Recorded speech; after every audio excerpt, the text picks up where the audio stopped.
One really great use of AI is to do brainstorming to get some ideas to start with.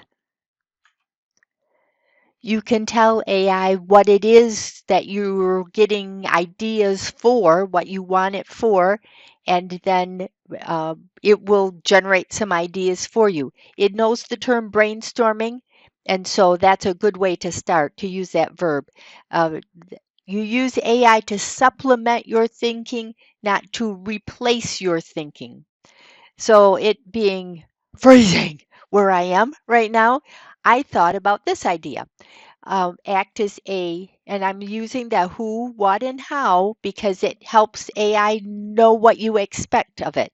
Act as a trip planner going from Detroit to Orlando, going down I-75, got the kids in the back seat. What am I going to do to keep them busy, and where can we stop on the way?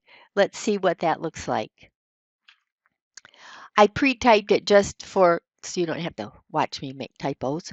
And so there's the prompt that I did.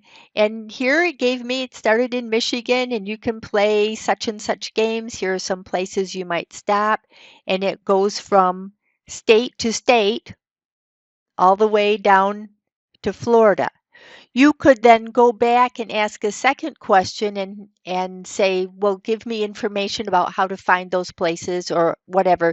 And it depends on which platform you're using and whether it's the paid or the free version.